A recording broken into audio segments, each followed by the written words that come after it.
Muy buenas noches. Está usted en Contraste.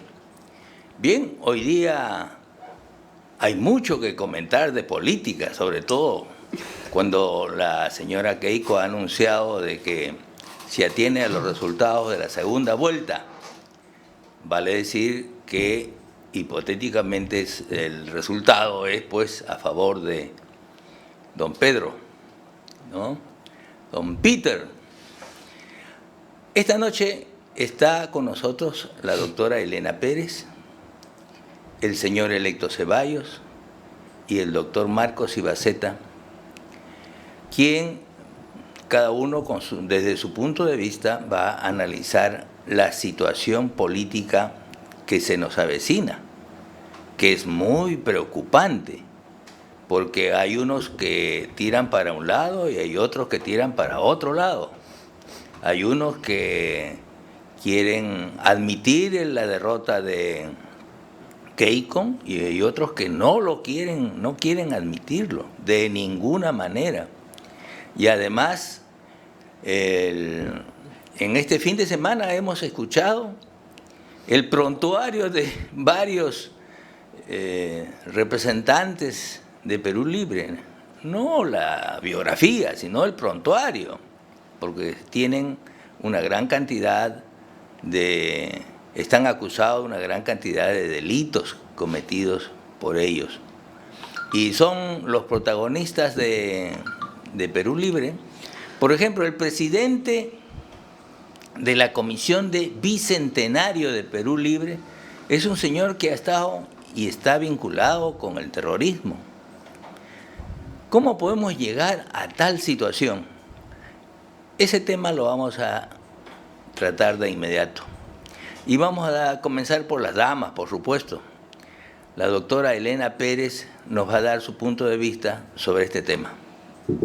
Muy buenas noches a todos, gracias por vernos y seguirnos a través de Onda Digital, canal 18.4 en señal abierta y en nuestra plataforma en Facebook y en YouTube, que nos pueden ver y seguir siempre todos los lunes de 8 a 10 de la noche. Bien, bueno, no se trata de que si la señora Keiko Fujimori acepta o no los resultados, porque ya fue proclamado por el Jurado Nacional Electoral el señor Pedro Castillo como presidente electo, una noticia que ya lo veníamos procesando, pero que ahora ya se concretó. Y pues, por ejemplo, a mi juicio, creo que como se ha podido dar estos resultados en medio, no solamente de un proceso electoral tan turbio, tan oscuro, sino que proclamado o un jurado nacional electoral que tiene vicios dentro de su conformación pueda proclamar legalmente a un presidente de un partido político, como usted lo ha señalado, ¿no? Que dentro de sus bases, dentro de su organización, tiene a prontuariadas personas, investigados de diferentes tipos de delitos, ¿no? Pero eso lo vamos a analizar más adelante. Sí, el doctor, el señor electo Ceballos, él no quiere todavía ser doctor porque está haciendo recién su máster, ¿no? Así que el señor electo Ceballos tiene un punto de vista muy singular. Bueno, recién ha sido proclamado Pedro Castillo. Si me asombra o no me asombra, estamos cosechando lo sembrado de a partir del año 2000. La infiltración de todos los estamentos del Estado en manos de caviares, socios de los terroristas, la liberación de terroristas condenados. Y bueno, cuando uno hablaba, lo decía en la televisión o en la radio, decían que éramos alarmistas. Bueno, hoy día se cosecha lo sembrado. La CONFIEP nunca pensó, o mejor dicho, creyó que dando unos cuantos centavos podía seguir manejando al país. Y no es así. La política se hace en los centros educativos, universitarios, en los gremios, y se le dejó la cancha abierta a estos comunistas porque regresaron a las aulas, en los colegios y en las universidades y en los colegios técnicos. Nunca apoyaron a gente que vaya a las universidades, a los gremios, a los institutos, a hacer política. Política no es salir con un palo y romperle la cabeza a un señor. Con látigo. No, con látigo o molerlo a palos. Eso no es política. Ese es salvajismo. Y lo estamos viendo. O con machete. O con machete. Y sale el ministro del Interior a decir que es su cultura. No es su cultura. No es su cultura.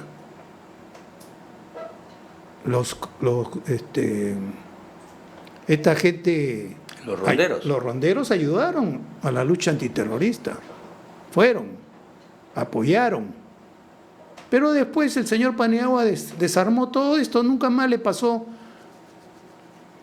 ni una onza de frijoles. Entonces, como vuelvo a decir, estamos cosechando a los sembrados. Ninguno, Paniagua, Toledo, García puso todavía a un ministro, a un premier comunista como Yehudi Simón, para poder gobernar, para poder transar. Y bueno, ya lo que sigue después ya, ¿qué vamos a hacer? Buenas noches, tranquilidad. Por ahora. Y veremos ahora o mañana temprano, supongo, después de tanta espera, al premier o la premier con su gabinete en pleno. Bien, el doctor Marcos Ibaceta, quien ha luchado duramente contra el terrorismo, tiene un punto de vista singular. Bueno, singular, plural, señor está bien. Señor está bien. También quiere ser solamente señor. Así es, suena mejor. En estos con tiempos, tal que no sea el señor de los cielos. Así es, en estos tiempos tienes que disfrazarte ya y pasar desapercibido. No, yo creo que tiene que ponerse su chaleco antibalas. ¿Has leído y has visto la película, has leído el libro El Doctor Zhivago? Sí, ¿Qué le pasó de gran doctor en la revolución bolchevique? Así es. Entonces, mejor andarse por la sombrita. Así es, por la sombra, mirando. Yo aprendí algo desde los 90, que utilizando el marco normativo de la democracia se podía derrotar al Estado. Electo dijo ya algo al respecto, no voy a redundar en eso porque total he venido hablando años de años sobre lo mismo. Si se puede derrotar al Estado dentro del marco de la democracia, entonces, ¿dónde tienes que trazar tu escenario para elaborar tu estrategia con tus tácticas y utilizar tu caballo de Troya? En el marco normativo. Y el marco normativo en el Perú tiene leyes extraordinarias, pero operadores que son una desgracia. Entonces, operadores que quieren ver, que no quieren ver, que juegan con el poder. Ahora vamos a tener un escándalo desde la presidencia de la Corte Suprema, ya tenemos la Fiscalía de la Nación en manos. El caballo de Troya, la caviarada, ¿no? Entonces iba haciendo el camino, iba copando las instituciones, iba haciéndola de facilitador. Y si analizamos la legislación electoral, pues sobre ella prevalece la Constitución y debería haber armonía. Cuando nos dicen que el sistema electoral tiene que diseñar, organizar y llevar adelante el proceso eleccionario, pero tiene que garantizar el voto libre y espontáneo.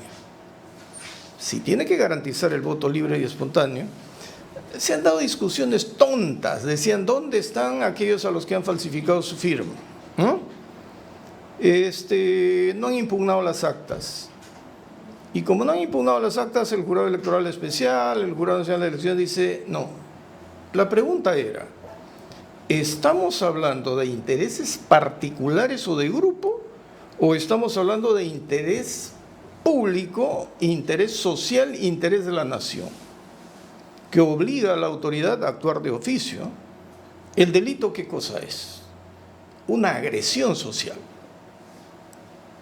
Y por lo tanto, obliga al defensor de la sociedad a actuar de oficio, para que no se convalide la arbitrariedad, porque esa es la finalidad del derecho. Sin embargo, nadie se dio cuenta y entraron al juego. El otro el tema que también aprendí desde los 90 es que la población está buscando desesperadamente un líder. Y comenzaron con honradez, tecnología y trabajo, con alguien que apareció, no obstante que tuvo cargos importantes, pero en política no era nadie. Y la población, con la honradez, tecnología y trabajo, apostó. Y tuvimos lo que tuvimos, ¿no? En sus buenas y en sus malas. Y haciendo un balance, realmente si este señor no hubiera querido perpetuarse en el poder, hubiera dejado un legado extraordinario. Y si no hubiera caído tan bajo su gobierno a niveles de corrupción, no hubiese generado el pretexto para que surja la antípoda de gente que, siendo más corrupta o tan corrupta, se muestre como el paradigma moral, ¿no? Y repentinamente impusieron presidentes, la gente seguía buscando el cholo sagrado, luego vino Alan García, el comandante que se alzó en armas cuando no se alzó en nada. En la epopeya. No, en la epopeya. Para que fugue el carisma. Sí. Sin embargo, la gente busca, y en estas elecciones se presentaron todos y la gente no quería a nadie. Sin embargo, todos querían tener a Keiko de rival. Y los que habían capturado el poder, utilizando el sistema democrático, infiltrándose y derrotando al Estado, dijeron, esta es nuestra. Y calladamente llegaron a la segunda vuelta. No puede ser que con 9% y 11% tengamos presidente, pues. Pero ya, bueno, ocurrió. Ya estamos. Llega a la segunda vuelta y claro, no había ninguno en el escenario que no fuese un sujeto al que se le podía chantajear políticamente utilizando los poderes del Estado. ¿Quieres actuar de esta manera? Te pongo un fiscal. ¿Quieres actuar y seguir molestando? Ordeno que te incauten tus bienes y activo tu proceso. ¿Quieres seguir molestando? Puedes ir preso. Y nadie se da cuenta que se está instrumentalizando el sistema de justicia. Nadie, ¿eh? Entonces, ahora lo que tenemos es un discurso radical y la gente está celebrando. Yo espero que celebren bien, porque mañana, pasado, pueden terminar llorando. He escuchado a gente que entre aplausos dice, en buena hora, ha ganado el pueblo, y le preguntan, ¿y cuál es la primera medida que usted espera? Que tomen las empresas privadas, porque esas son las que se han enriquecido a costa del pueblo. Y nosotros nos podemos reír aquí, pero si empezamos destruyendo la riqueza en ese nivel, ¿quién va a venir al Perú a invertir? ¿Nos vamos a volver una colonia china? Ahora, el poder caviar ha tratado de divorciar y de cortar la relación entre Cerrón y Castillo. Los dinámicos del centro es un tema que tiene 200.000 audios y que puede ensuciar a cualquiera. La noticia más importante ha sido que van a incluir a Cerrón en las investigaciones. Incluir a Cerrón en las investigaciones implica decirle no te metas porque vas a la cárcel.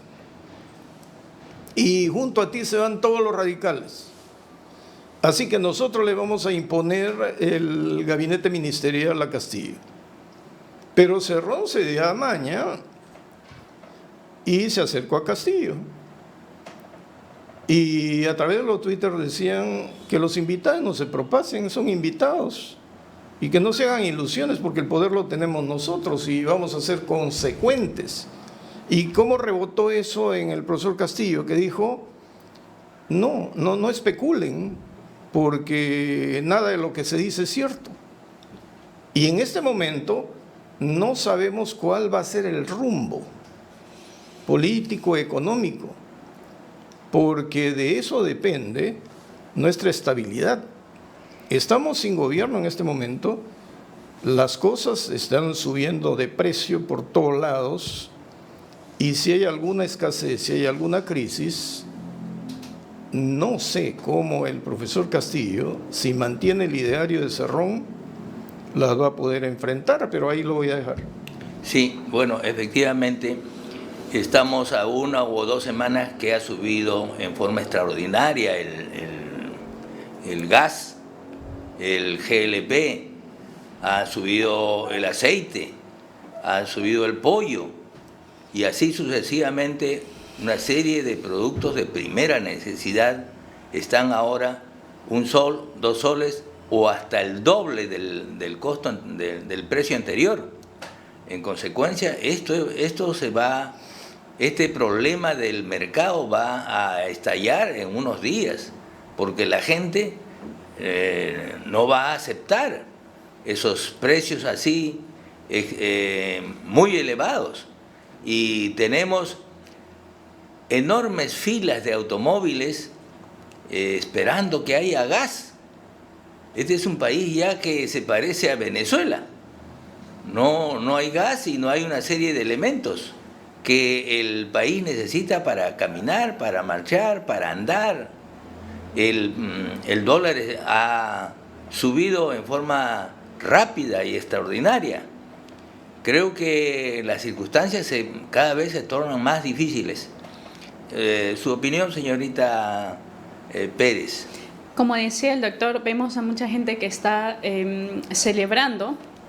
Yo creo, he visto también a muchos jóvenes que celebran. Yo soy medianamente joven y más que celebrar, me preocupa mucho esta situación, no solamente por mi futuro, el futuro de mi familia, sino el futuro de tantos niños y jóvenes, porque entramos en una especie de oscurantismo. No sabemos sí que Perú Libre es una organización la cual está siendo investigada por muchos delitos de corrupción desde su fundador, el señor Vladimir Cerrón, y los demás hasta los últimos, y una red que ha operado, según la Fiscalía, a nivel nacional para que con fondos del Estado financien la campaña del que ahora ha sido proclamado como presidente del país. Eso es muy grave y creo que la población no lo ve. Y muchos jóvenes estudiantes de las universidades y egresados profesionales jóvenes están celebrando. Yo creo que más que celebrar deberían preocuparse o interrogarse en todo caso respecto a cómo han sido formados. Tal vez han sido formados en medio de un ambiente donde la violencia y el odio ha sido más que un ambiente pacífico y donde los valores patrióticos no han sido jamás impulsados en su familia, ¿no? Creo que por ahí deben comenzar y preocuparse también en su futuro.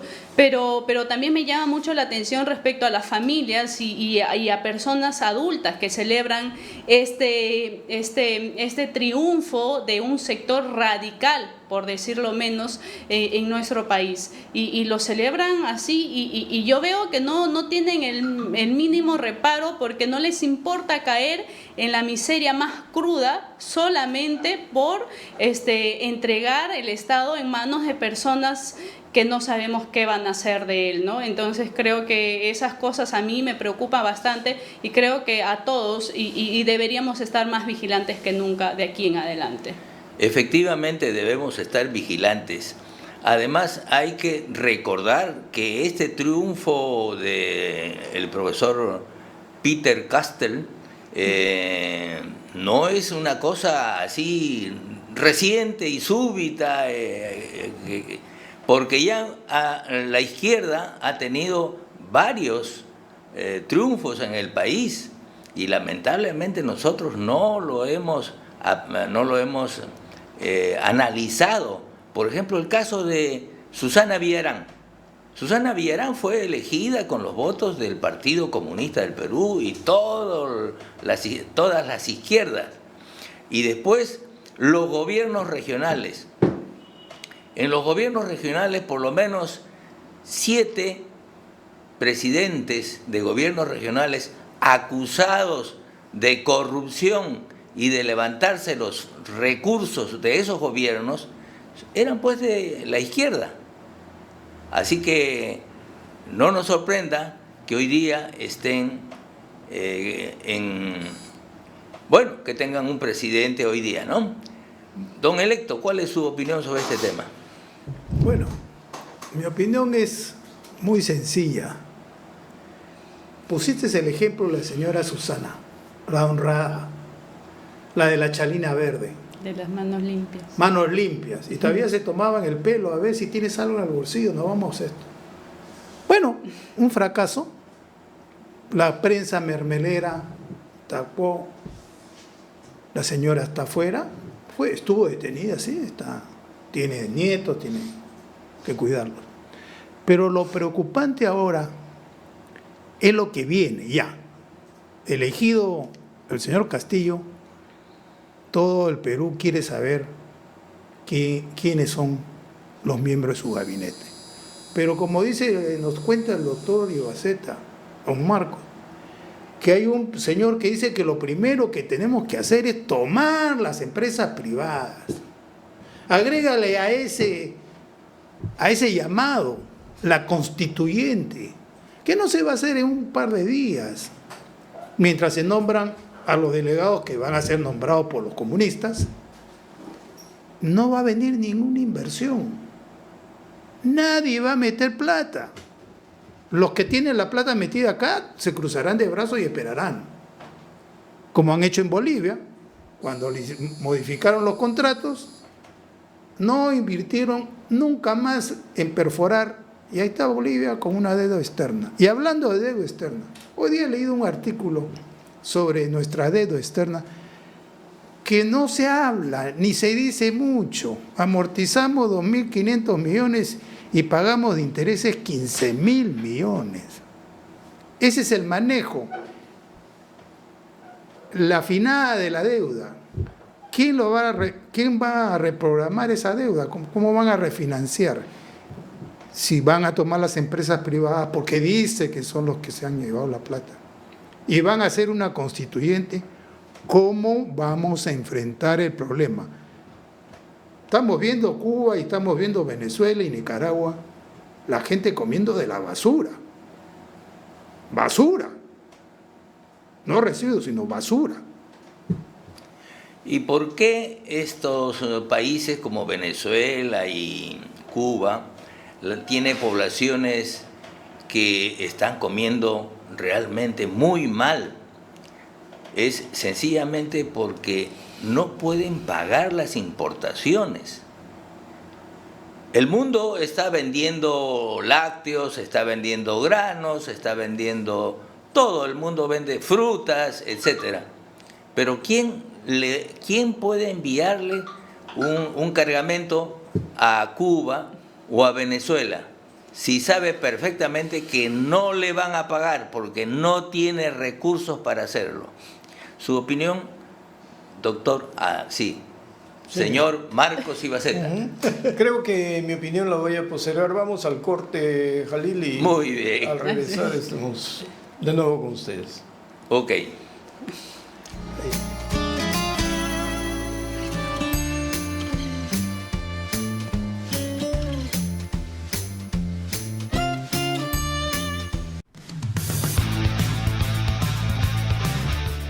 Hola, soy Omar Sar y todos los viernes a las 18 horas transmitimos nuestro programa El Constitucional por Onda Digital, canal 18.4 de televisión digital abierta en Lima y por Cable Más en el canal 791.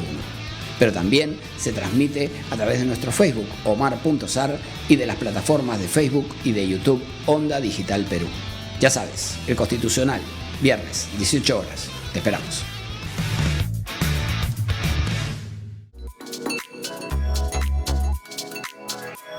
Hola, soy Adelaida Noriega Cabrera, psicóloga, docente y coach en programación neurolingüística.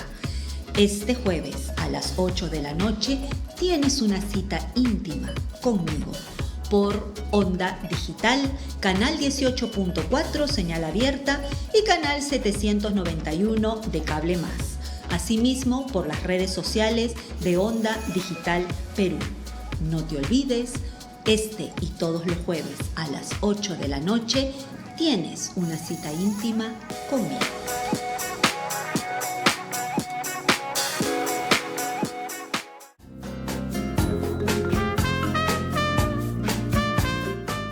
Este y todos los viernes regresa La Firme con Coqui Bar por la gran señal de Onda Digital Perú, señal abierta 18.4, Cable Más 791. Nos pueden seguir en nuestras redes sociales. En Instagram estamos como Onda Digital Perú y en Facebook como Onda Digital Perú. Ya lo saben, todos los viernes a las 7 de la noche tienen una cita con nosotros en La Firme con Coqui Bar, el retorno.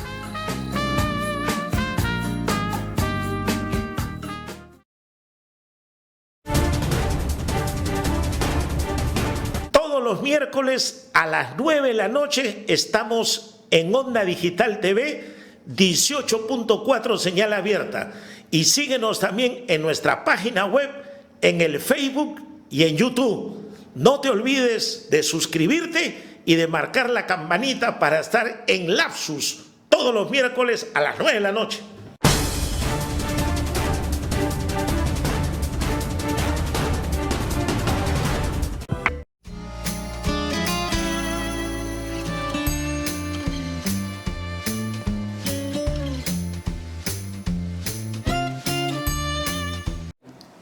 Está usted en contraste. Habíamos convenido de que Cuba y Venezuela no reciben alimentos sencillamente porque no pueden pagarlos. La opinión del doctor Marcos Ibaceta. Del señor. Así es. Mira, Julián, cuando permitimos que un grupo controle todo el poder, no hay oposición, el poder corrompe y no les interesa cuántos mueran, con tal que se mantenga una ideología, una estructura. Por lo tanto, esto me lleva a una reflexión acá en el país y voy a utilizar el tema de la señora Villarán.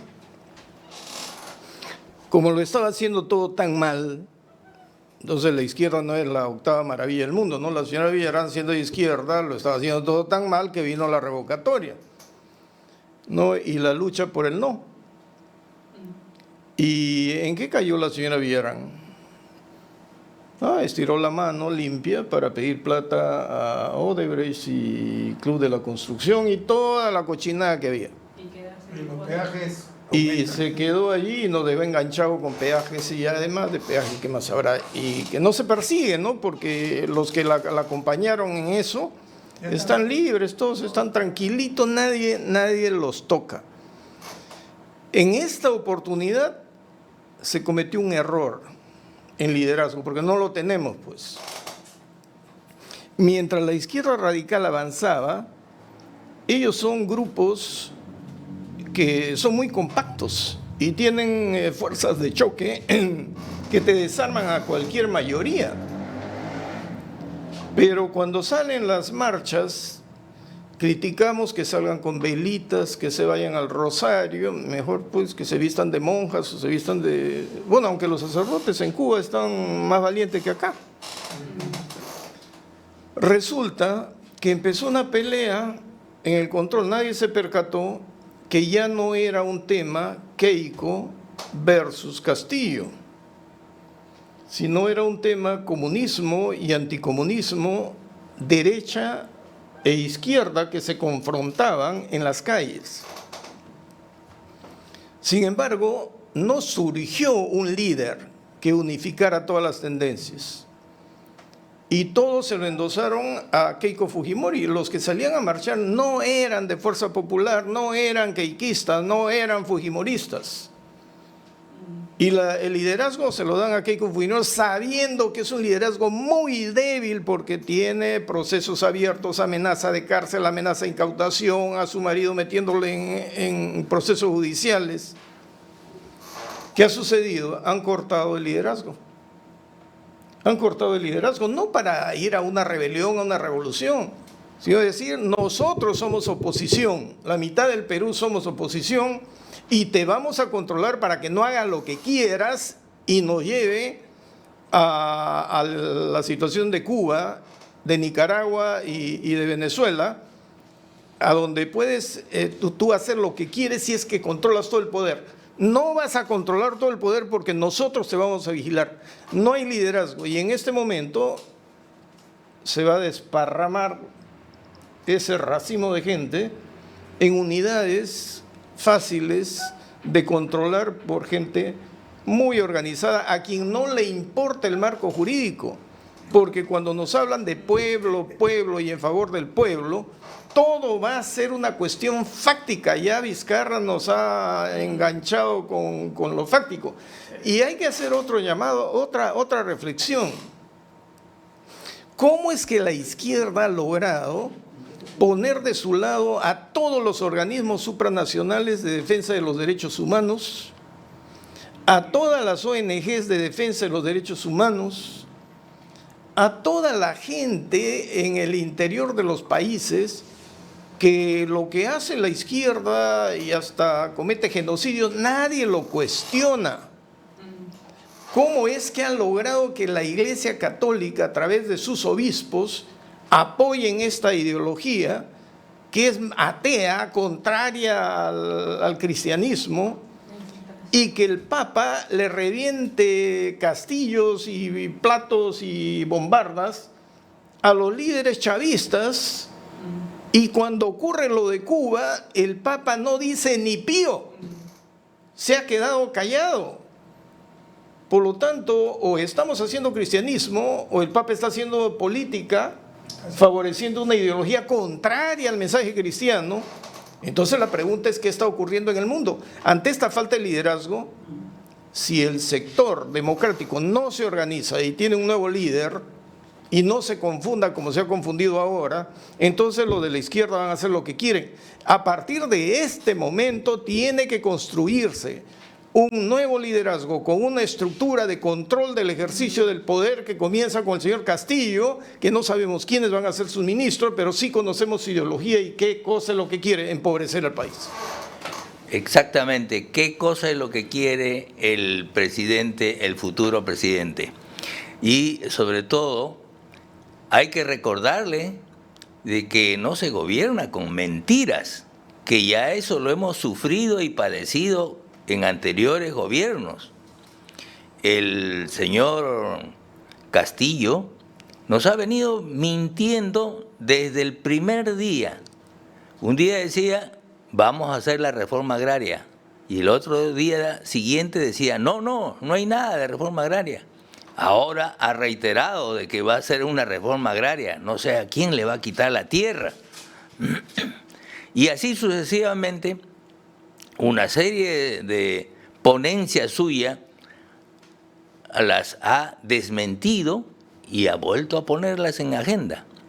Su opinión sobre este tema, don Electo Ceballos. Hoy día leía un artículo, no me acuerdo en qué periódico. Castillo no se puede correr al centro. No va a ir al centro. Él va a seguir con su plan que se presentó en el Jurado Nacional de Elecciones. ¿Cómo lo va a hacer? ¿Cómo va a enfrentar los problemas? Estaba por leerles un artículo en el diario Expreso sobre la deuda externa, gigantesca, que la han mantenido oculta, y el dato que tengo ahí, que me acuerdo, que se va a pagar este año 2021, se va a amortizar capital 2.500 millones de soles, pero se va a pagar de intereses 13.000 y pico de millones. ¿Cómo vamos a hacer obras con ese endeudamiento que se lleva gran parte del presupuesto nacional? Estamos endeudados y todavía quieren tomar las empresas privadas, implementar una constituyente que sabemos lo que quieren hacer, porque lo han hecho en Venezuela, en Nicaragua y en Cuba. Y eso va a paralizar al país, que ya está prácticamente paralizado después del COVID, que tan a la mala nos encerraron e hicieron quebrar a la pequeña empresa y a muchos peruanos que se la ven todos los días porque no tienen trabajo. Tienen que salir a intercambiar un producto, venderlo, cocinar o lo que sea para subsistir. Esa gente se ha quedado sin trabajo. ¿Cómo los van a atender? Enfrentando a la empresa privada y haciendo una constituyente. Creo que vamos a padecer mucho, sobre todo la población más necesitada. Doctora Elena Pérez, para usted quisiera preguntarle si para usted es urgente una asamblea constituyente para lograr una nueva constitución. ¿Cuál es su opinión sobre este tema? A ver, desde ya no es urgente por las características y las circunstancias que el país está pasando, pero ellos tratan de legitimar el supuesto clamor de no sé de qué pueblo en que necesita una constituyente porque, por ejemplo, el día de ayer en un reportaje se le veía a la señora Dina Boluarte en un evento en un centro turístico donde ellos se habían reunido el fin de semana diciendo que de todas maneras van a implementar una nueva constitución porque la anterior nació del Fujimorato y del Montesinato. Yo le diría a la señora Boluarte que ella dice que es de las manos limpias a pesar que ya está siendo investigada por haber sido cajera de recolección de dinero a nivel nacional para financiar su partido, que no tiene manos limpias y que cuando ella se refiere a que va a ser una constitución con olor y sabor a pueblo, ¿a qué tipo de pueblo? ¿Un pueblo investigado por corrupción? Que va a tener en todo caso esa constitución o esa constituyente los mismos cuestionamientos que ellos están imputando al fujimorismo. Yo creo que eso es totalmente inválido, no es urgente. Ahora lo que decía, no es urgente y tampoco es necesario para el país. Lo que decía el señor electo Ceballos respecto a que es difícil que el señor Pedro Castillo vaya al centro o vire o migre al centro, no lo va a hacer. ¿Y por qué no lo va a hacer? Porque desde su propio lado él tiene a gente muy estructurada, él debe mucho a la gente que le ha puesto ahí como supuesto líder, representante para llegar al poder. Hablamos de Movadef, hablamos de CONARE, de Patria Roja y otros, eso es por su lado, pero también del representante de Perú Libre, el señor Cerrón tiene sus vínculos con el Braen, con el castrochavismo, con el señor Eduardo Quiroga, entre otros. O sea, es toda una estructura que además, digamos, de todo lo que han obtenido ahora, más del 50%. Yo creo que los llamados caviares que han entregado el poder ahora a Pedro Castillo, creo que están jugando con fuego y van a terminar perdiéndolo. Doctor Ibaceta, ¿estamos jugando con fuego? La verdad es que la lista de dirigentes de Patria Libre vinculados al terrorismo es larga y extensa y casi la mayor parte tiene acusaciones de fiscales ante el Poder Judicial.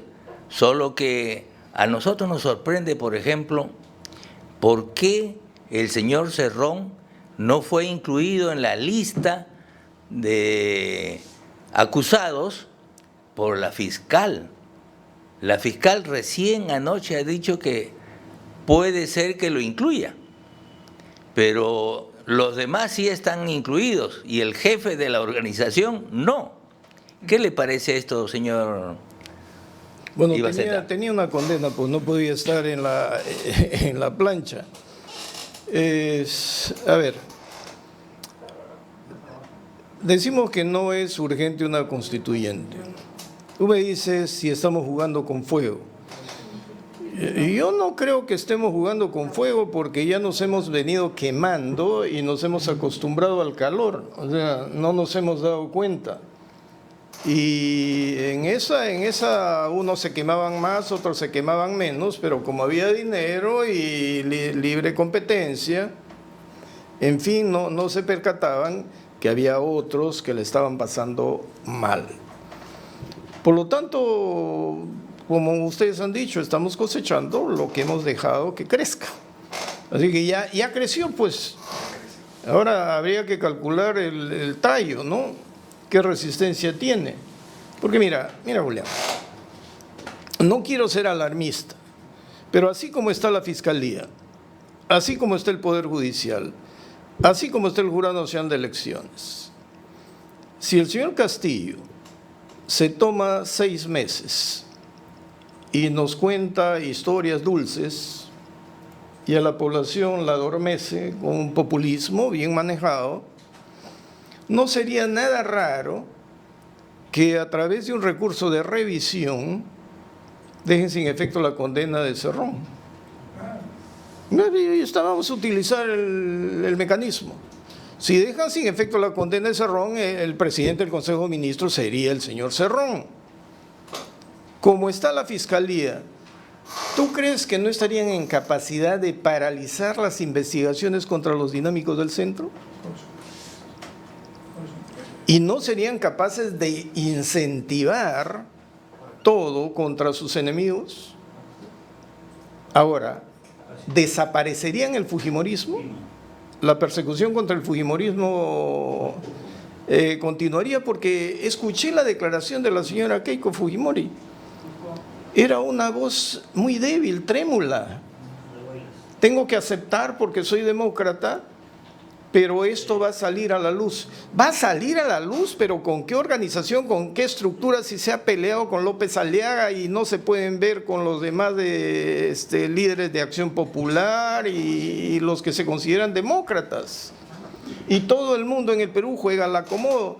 Es el cortesanismo que viene desde el virreinato y de las monarquías.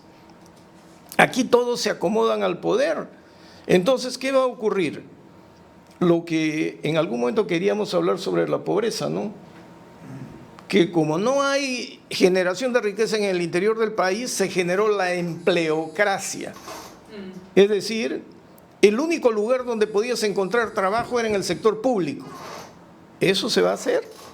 ¿El Estado va a poder absorber tanta mano de obra?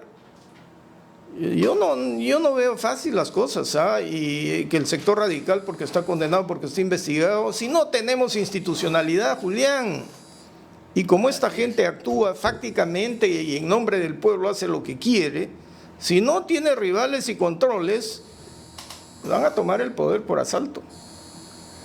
Bueno, ya lo están tomando, don Electo Ceballos. La verdad es que no hay liderazgo. ¿O usted advierte algunos líderes en la escena? Bueno, se ha elegido un nuevo Congreso y vemos con preocupación que no se ponen de acuerdo en la mesa directiva. A pocos días de tomar el comando, no se ve y se están peleando entre ellos y no se van a poner de acuerdo, por lo que estoy escuchando. Y posiblemente en este acomodo de fichas se lo den también al lápiz para que la presida la mesa directiva. ¿Qué liderazgo aparece en este nuevo Congreso? Hay varios personajes que los hemos visto hablar un poco en la televisión, pero que si no tienen puestos claves en la mesa directiva, los van a pagar, los van a esconder. Y por último, lo hemos visto, no queremos que se nombre los miembros del Tribunal Constitucional, por favor, con una simple demanda de una persona que ni siquiera es constitucionalista, es laboralista. Y han paralizado la elección de un tribunal constitucional que ya está vencido los plazos hace más de 2 años. Entonces, eso significa poder de esta gente roja que se ha infiltrado y que maneja todas las áreas del país. Una sentencia de Cerrón la pueden eliminar así nomás. Estamos viendo que la presidenta del Poder Judicial ha llamado al Trome del Callao, al capo de los cuellos blancos, oye, compadrito, va a ir mi hermano, tiene un problema mi hermano, con un juez de paz, y va la sobrina. O sea, eso lo hemos visto ayer en la televisión, ¿y por qué recién lo sueltan? Por favor, las instituciones están pintadas, lo estamos viendo. Esto, lo del Tribunal Constitucional, es un ejemplo craso. Y el señor Vizcarra cierra el Congreso también porque se atrevieron a nombrar a un nuevo tribuno. Y entró el señor, el artista de televisión, pateó las puertas y fáctico, golpe fáctico. Eso es lo que vamos a seguir viendo, creo yo. Sí, bueno, efectivamente uno de las instituciones con mayores problemas es el Poder Judicial. El Poder Judicial viene de tumbo en tumbo desde hace bastante tiempo y no resuelve casos con rapidez, ¿no?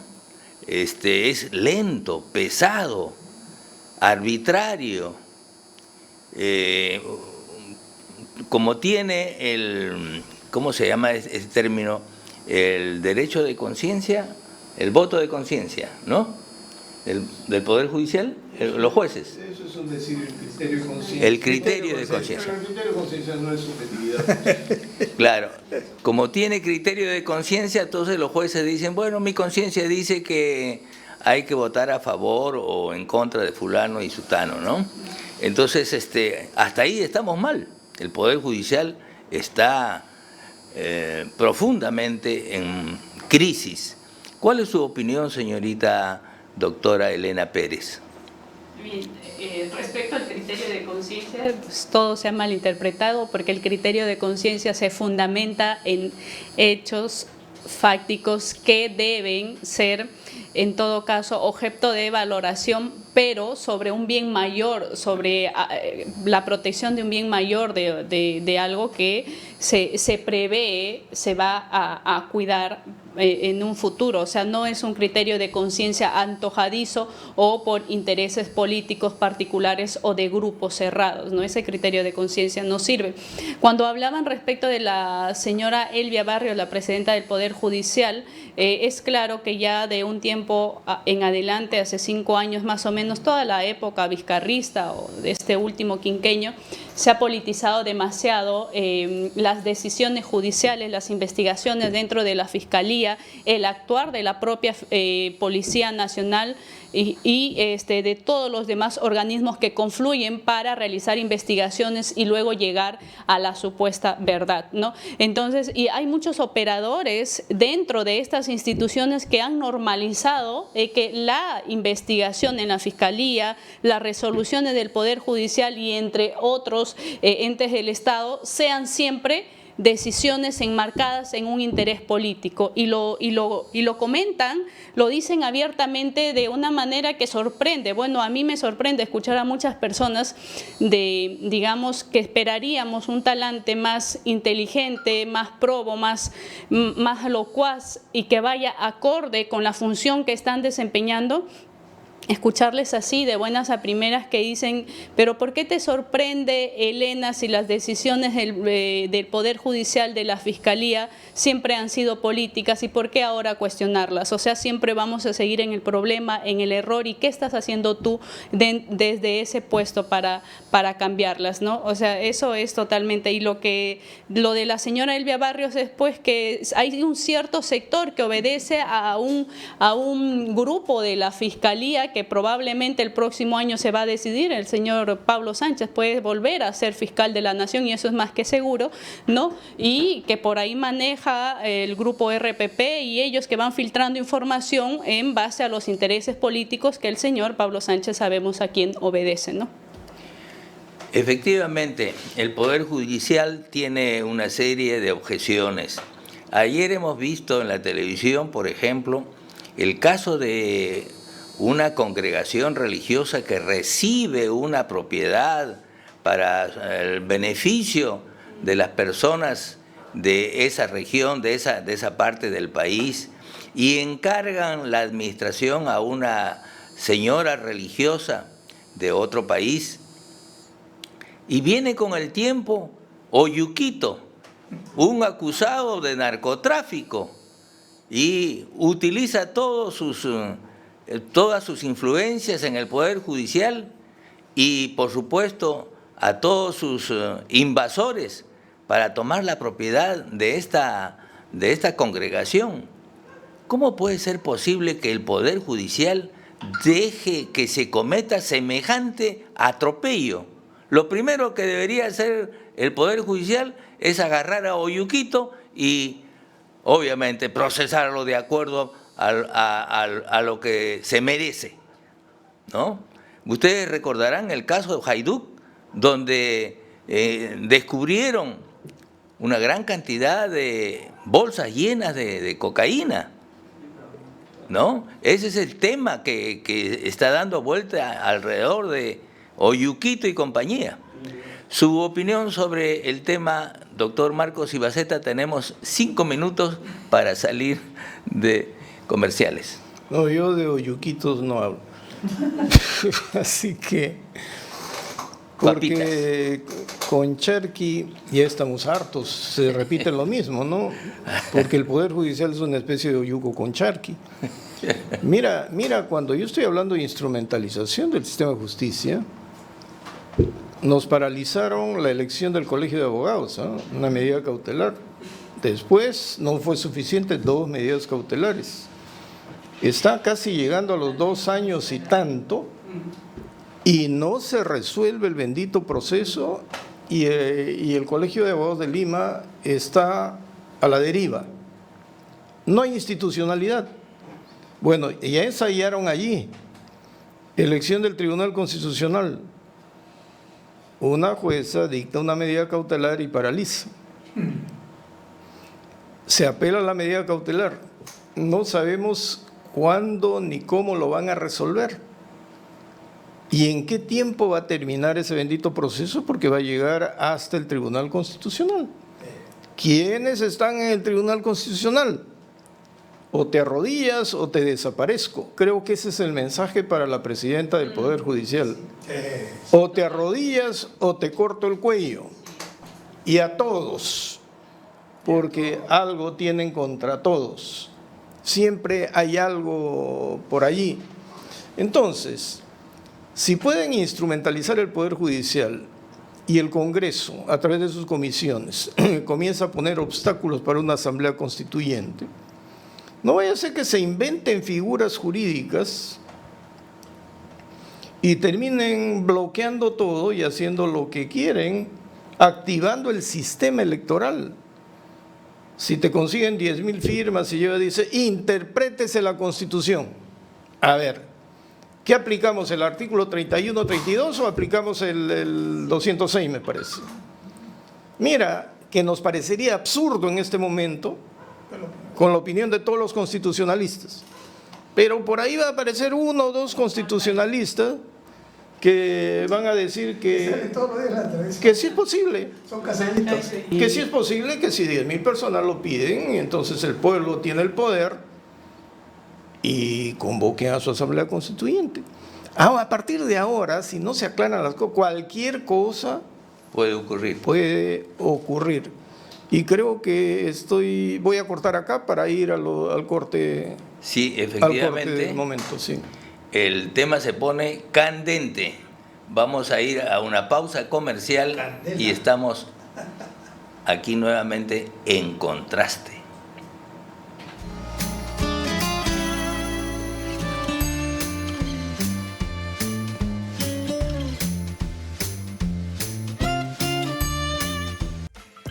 La mujer de hoy es trabajadora, emprendedora, no le teme realizar actividades que antes eran solo para los hombres.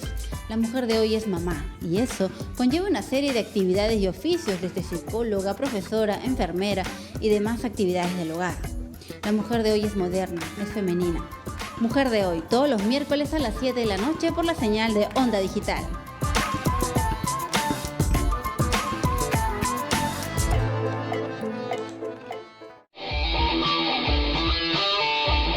Llegamos, porque nos mudamos y nos renovamos. Todos los lunes y jueves de 7 a 8 de la noche tenemos una cita para analizar e informar sobre el acontecer deportivo nacional e internacional.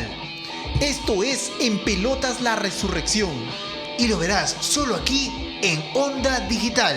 ¡Los esperamos!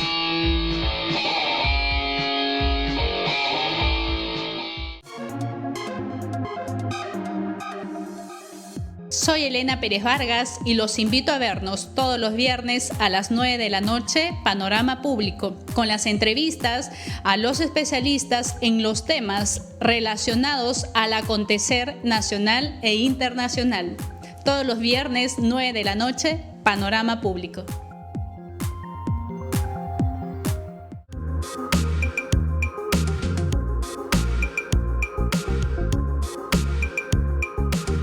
Hola, soy la doctora Mariela Guerra, médico experta en salud mental.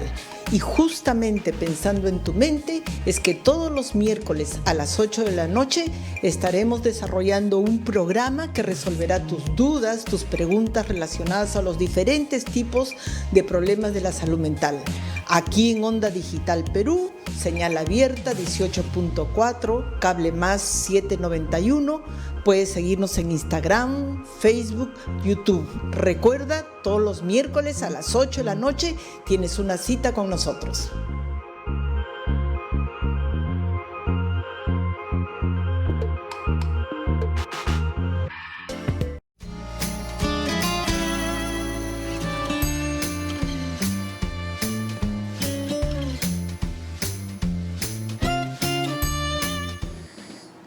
Estamos en contraste.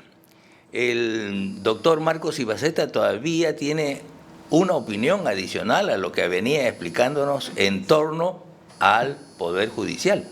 Era algo conexo, ¿no? Yo había señalado cómo se puede instrumentalizar el Poder Judicial, cómo se está condicionando a sus cabezas y la utilización de las acciones de garantía constitucional, ¿no? para frenar la institucionalidad o destruirla y lograr hacer lo que quieran, suspendiendo actos de atribuciones de otros poderes o instituciones del Estado. Y ya que está en el gobierno Perú Libre y tenemos a los dinámicos de Junín, en donde no solamente aparecen indicadores muy sólidos de corrupción, no de lavado de activos y de financiamiento ilegal del Partido Perú Libre, y nos muestran una organización debidamente estructurada. Entonces podríamos decir que o es corrupción, o es lavado de activos, o es organización criminal y por lo tanto es crimen organizado. La discusión es si lo traen o no lo traen a Lima. Ya en la época de terrorismo se estableció, se constituyó la Sala Penal Nacional, que era muy móvil para estos casos, precisamente para evitar que los jueces locales fueran coaccionados, ¿no? Coaccionados, amenazados, porque su medio ambiente es muy pequeño y su seguridad también. Entonces, para evitar eso, no trasladábamos necesariamente a Lima, sino que conformábamos salas itinerantes, ¿no? Íbamos y al vocal de la zona, del lugar que intervenía, si tenía miedo, no se le daba la dirección de debate. Y podía inclusive votar en contra, si es que no nos poníamos de acuerdo, o nos poníamos de acuerdo, ya tú sálvate y hacemos la sentencia. Así se tenía que manejar cuando se arribaba a convicciones. Pero trasladar a Lima, a la Fiscalía, tal como está la Fiscalía en este momento, es igual, lo mismo o peor que dejarla en Junín, porque acá tenemos la Fiscalía especializada en procesos anticorrupción. Tenemos fiscalías contra el lavado de activos y tenemos fiscalía contra el crimen organizado, contra organizaciones criminales. ¿A cuál de ellas le van a entregar la investigación? ¿Con quién se adjudica? No se ha definido cómo se van a acumular estos procesos, porque deberían acumularse. Por supuesto. Deberían acumularse, es una suma de actos, un concurso de delitos, pero dentro de una organización. deberían acumularse y definir quién lo tendría, porque no sería nada bueno que lo tengan los que han conocido el tema Odebrecht con tantos cuestionamientos que hasta ahora no nos han aclarado nada y por qué se regaló tanta plata y no se tiene metido preso a ningún brasileño, solamente a los peruanos, y de los peruanos, el Club de la Construcción, todos están viviendo tranquilos. Es decir, aquí no ha pasado absolutamente nada. ¿Y la lucha anticorrupción de la Fiscalía ha tenido algún efecto? ¿No se han corrompido todos? Están tranquilos en sus casas, los procesos no avanzan, hay imputaciones arbitrarias y las imputaciones que sí tienen sustento no caminan, se manejan los tiempos como se quiere, en fin. Esto me ha traído a recuerdo lo que escuché hoy en una discusión, ¿no? Que para investigar a la presidenta del Poder Judicial, cuando se supo de estos temas, la fiscal de la Nación dijo: soy su amiga y no sé nada, no puedo conocer el proceso. Pablo Sánchez: soy su amigo, no sé nada, no quiero conocer el proceso. Rodríguez Montesa: yo no soy tan amigo, pero estoy metido en el caso, investigado en el caso de los cuellos blancos y tampoco puedo intervenir. Y ya no hay Fiscalía Suprema que podría investigar a la señora, o señorita, no sé, pero ya no hay. Y entonces, ¿qué hacemos con un Congreso? Acusaría el Congreso y la Junta Nacional de Justicia, controlada por los caviares y todos sus representantes y antecedentes. ¿Por qué no ha actuado?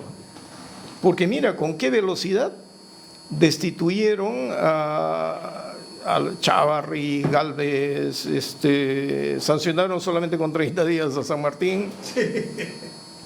A Ticona lo destituyeron en un abrir y cerrar de ojos también por los cuellos blancos. El doctor Arce también, de la noche a la mañana lo mantenían para ver qué hacen el Jurado Nacional de Elecciones. La sospecha, ya sospecha y vas a tener razón, dice, ¿no? Sí. Y entonces, ¿por qué no actuó contra la presidenta del Poder Judicial? Ahora que ya se sabe todo, ¿investigarán? Entonces, Julián, ahí tienes el sistema de justicia que se ha instrumentalizado y creo que es el que va a sustentar el poder. En los últimos años, en la última década, nos ha sorprendido el grado de corrupción en algunas instancias del Poder Judicial. Señorita doctora Pérez, su opinión sobre este tema.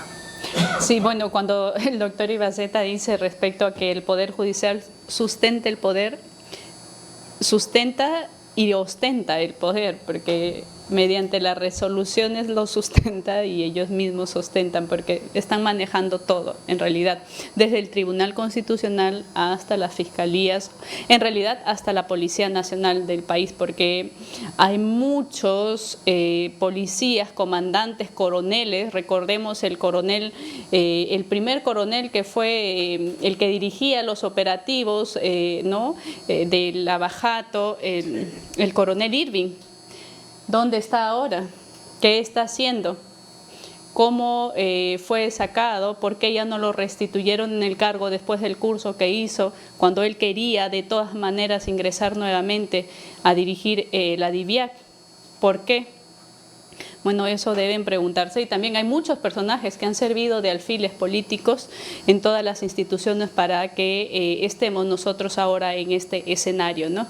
Y más allá, respecto al sistema de justicia, a mí me preocupa muchísimo también porque esto no tiene, digamos, una luz tan clara respecto a que los actores están allí, unos en contra de su voluntad y otros voluntariamente, que a pesar que sus cargos han sido ya vencidos de acuerdo a la Constitución, por ejemplo lo del Tribunal Constitucional, no son las personas probas, idóneas, capaces, no como lo manda la misma Constitución, de decir, ¿sabes qué? Hasta acá, mi mandato de acuerdo a la Constitución son 5 años, y yo renuncio, no puedo más allá. Esa creo que debería ser la actitud proba, patriota, pero creo que en nuestro país eso es como pedirle peras al olmo, de acuerdo al escenario en que nos encontramos, ¿no? Don Electo Ceballos, su opinión sobre el Poder Judicial. Y luego vamos a cambiar de tema, porque si no los jueces nos van a enjuiciar, ¿no? Nos van a abrir procesos. Todos, Pero, contra los 4. Estamos viendo... ¿No están amenazando a los de Huila? Sí. Hoy ha habido una Ya está, ya. conferencia de prensa. No, pero quería resaltar, hay una señora que preside el Jurado Nacional de Elecciones que por edad no podría. Junta Nacional de Justicia. La Junta Nacional de Justicia. El año pasado. Entonces ya no podría estar en el cargo, pero ella dice que no, que ella puede estar, o sea, Sí puede. sí puede. Tintería como buena abogada y se queda en el puesto. Entonces, ese organismo es el que nombra fiscales y jueces. Estamos viendo una cabeza que no debería estar ahí. Ahí la puso pues el lagarto. ¿Hay límites de edad para presidir una institución como la Junta? Pero la misma norma, el mismo reglamento de la Junta Nacional lo establece. La ley orgánica del Poder Judicial y te dice, puedes postular para vocal supremo cuando eres menor a 70 años. ¿No? Cuando cumple 70 años se despide y se va, aunque tenga 2 años en el cargo. Aunque tenga 2 años. Entonces, es una regla, los 70 años, por excepción y creo que por una negociación de la Corte Suprema en cierto gobierno, les estiraron hasta los 75 años. ¿Ya? Y con eso se callaron la boca. Pero eso no significa que cuando tú postules tienes menos y después cumples 75, dices, no, pero yo he sido elegido por 5 años. Claro. No, pues así no funciona. Tu límite es 75 o es 70. Ese límite fue cambiado en el gobierno de Ollanta Humala y gracias a eso es que el doctor Miranda Canales pudo postular y quedarse sus 5 años más. Y eso fue desde antes para que las personas que iban a postular y entre ellos el doctor Miranda Canales, yo me acuerdo mucho de ese caso porque él fue mi docente en algún momento, así que sabíamos y estábamos al tanto de esa norma que fue aprobado previo a la elección de los miembros del Tribunal Constitucional, que se alargó el... Ahora, nosotros estamos hablando de este tema para ustedes, queridos amigos, porque van a decir, ¿por qué es tan raje y raje de todo el mundo? Y así lo dicen acá. Porque estamos A hablando quienes les mandamos saludos. No, estamos hablando de institucionalidad, que es lo que se quiere cambiar y destruir con una asamblea constituyente. Si al hablar de institucionalidad estamos poniendo todas las debilidades, es para que nos demos cuenta cuál sería el sustento de nuestra democracia representativa basado en el equilibrio de poderes frente a un intento de desmantelarlo todo. Entonces ya no podemos ser tan ingenuos, por eso es que estamos tocando ese tema, porque Castillo jamás presentó un plan de gobierno, presentó un ideario de Cerrón donde tiene una línea política y solamente ofrece trabajo político y debida obediencia al partido,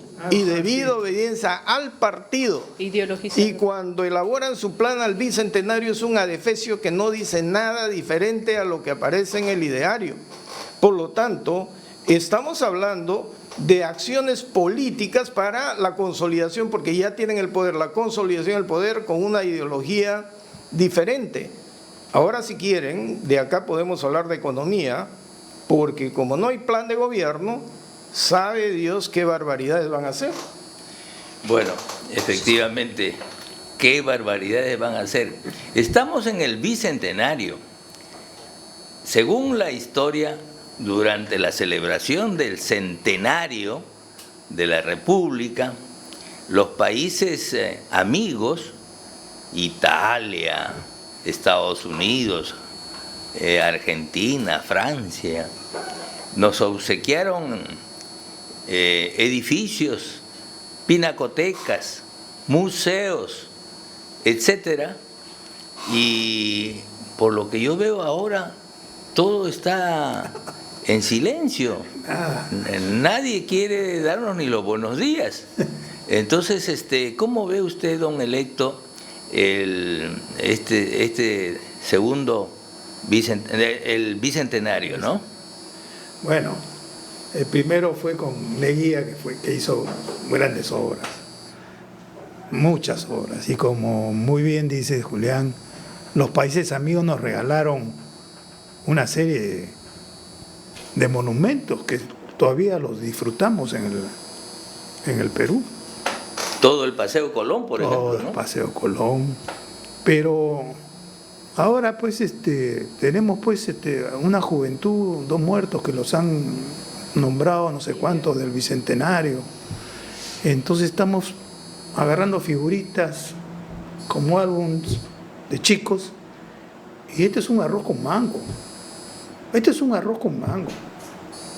Lo estamos viendo y me parece que hemos agarrado un camino que nos lleva al desastre. Nos podrán criticar porque criticamos el Poder Judicial y la Fiscalía, pero ahí es donde se tiene que resolver mucho de las cosas que vamos a ver pronto, ahorita. Porque el Congreso, ya vimos cómo lo pararon. No sé si este nuevo Congreso, depende de quién lidere la mesa, se deje pisotear. Pero el anterior, pisoteado. Y el otro, con 70 y tantos fujimoristas, el lagarto lo cerró fácticamente. Entonces, ¿por qué es que criticamos al Poder Judicial y a la Fiscalía? Porque están amarrados con la corrupción. Con el cuento de la carga procesal no resuelven. La gente se desespera. Ahí he visto nada menos que el Comercio. Una compra que hizo que la quieren anular porque se está saliendo de la línea caviar. Un juicio de 8 años. 8 años. Lo de Williams. Entonces, si al Comercio le hacen eso, ¿qué puede decir un simple hombre del pueblo? Ahora que estamos hablando del pueblo. ¿Ah? ¿Quién va a nombrar a los fiscales y a los vocales de la Corte? El pueblo, porque Castillo dice el pueblo. Entonces tú, pues, vamos para el pueblo. Señorita Elena Pérez, ¿cómo ve usted la celebración del Bicentenario? Yo creo que esta celebración del Bicentenario no representa a todo el país, sino representa a un sector. Y se ha apoderado, los que ostentan el poder ahora, han realizado una revista del Bicentenario donde ellos se han identificado como si fuesen representantes sociales, políticos, ¿no? Y están dejando ahí su foto y su supuesto legado, ¿no? Se han adueñado de la celebración del Bicentenario fácticamente, ¿no? Esa herencia que dejó el señor Martín Vizcarra al cerrar el Congreso, ahora todo es fáctico, la interpretación antojadiza de acuerdo a la conveniencia, ¿no? Y esa celebración no representa más que al grupo de poder ahora, los caviares, y a quienes ellos tengan la voluntad de incluir, y a los que siempre han sido sus amigos o han jugado con ellos. Esa celebración, por ejemplo, qué bueno que el país estemos pasando ya 200 años de vida republicana, pero de que celebrar no tenemos nada. Además que estamos atravesando una crisis económica y la de salud en medio de una pandemia que como país no tenemos nada que orgullecernos de nada. ¿Por qué? Porque somos el país que ha manejado de la manera más pésima el tema sanitario y el control de la pandemia. Ahora se quiere soslayar con estos procesos de vacunatón, de vacunas, pero te contentan una semana con Pfizer y supuestamente van progresivamente avanzando en la vacunación, pero juácatela, te dicen, ¿sabes qué? Tienes que aceptar Sinopharm, porque ya tenemos, y otra vez vuelven a la corrupción de Vizcarra, vuelven a lo mismo, y el señor además se vacunó con Pfizer, ¿no? Entonces, ya recibió la segunda también, de Pfizer. Ahí está, o sea, eso es lo que decíamos, ¿no? Y lo que resaltaba el doctor Marcos Ibaceta respecto, ¿no? Que aquí en el país pasa de todo, y como si no hubiese pasado nada porque los amigos son los que ostentan el poder. Sigamos con el Bicentenario. Efectivamente no hay proyectos en este momento para reactivar la actividad empresarial, reactivar la economía. No hay proyectos para darle continuidad a la vacunación, pero es que no solamente es vacunación, es la construcción de buenos hospitales, es las camas UCI, ¿no? Y etcétera, los medicamentos. La gente se muere porque no tiene la debida atención médica, pero tampoco hay proyectos, no solamente en economía ni en salud, en los proyectos vinculados con la educación. Los niños van a perder ya 2 años y nadie se preocupa por presentar un proyecto de educación. ¿Cuál es su opinión sobre estos temas, señor Ibaceta? Bueno, yo no sé de qué celebración estamos hablando, ¿no? Cuando se habla de celebración del bicentenario, ¿alguien me podría decir bicentenario de qué? De la independencia del Perú. Convertida en 1821. Convertida en 28 de julio. Convertida en república. No. La pregunta es, En un grupo de caudillos mercantiles. ¿son 200 años en que hemos sido una república? Bueno, hemos tenido por lo menos el nombre de El título, república, el ¿no? título. Por eso ya, Título. nominalmente, Pero ese tenemos, premio consuelo, pues. pero tenemos que celebrar como república cuando no hemos sido república. No hay nada. Pero hay un problema más grave, que no hemos construido la nacionalidad. No somos una nación que tiene un objetivo de Estado, que tiene un pensamiento y un proyecto hacia el futuro que nos una con distribución de la riqueza, con redistribución de la riqueza, porque todos los que han llegado al poder quieren concentrar el poder para su prestigio, para hacerse más ricos o para imponernos una ideología. ¿Quién ha construido el Estado? Nadie. ¿Acaso no estamos hablando que no tenemos líderes? Al no tener líderes, sino acomodaticios cortesanos, cualquier aventurero da un zarpazo y se queda en el poder. Eso es lo que está sucediendo siempre en el país. ¿Y vamos a celebrar un cumpleaños? Oiga, se celebra cuando se logran objetivos y se tienen más éxitos que fracasos, o en todo caso, los fracasos nos dan más sabiduría cada día. Un sinvergüenza, indisciplinado, irresponsable, despilfarrador, cuando cumple años tiene que celebrar algo. Y sin embargo hay conchudos que celebran. Exactamente. Nosotros... Con disculpa de la teleaudiencia. Bueno, pero hay que decirlo, pues. Sí. Ahora escucho tantas lisuras por todas las emisoras que ya me están contagiando. Pero, doctor, usted nos ha hecho recordar el caso de un gángster, de un ampón que se metió a Palacio y estuvo algunas horas gobernando. En la historia, ¿no? Y otros que pretendieron, otros que pretendieron gobernar al país y amanecieron colgados, ¿no? A los hermanos, los buscaron. Los colgaron. Claro, eran tres hermanos, ¿no? A los Gutiérrez, creo que era. Pero es que mira, el centenario se celebra con una sociedad aristocrática en Lima, ¿no? En 1921. Claro. Era una sociedad aristocrática. Claro. Pero después de 1921 llegamos a 1950 y a la migración de la pobreza en la sierra y en parte de la selva hace que la aristocracia desaparezca y tengamos todo lo que tenemos por no saber planificar. Ahí se fregó el país. Es que venían a tomar el cafecito del Palais Concert. Y para caminar por el Jirón de la Unión no podías entrar nomás así, tenías cuello y que corbata. estar muy bien vestido. Entonces no estamos en esa época. No.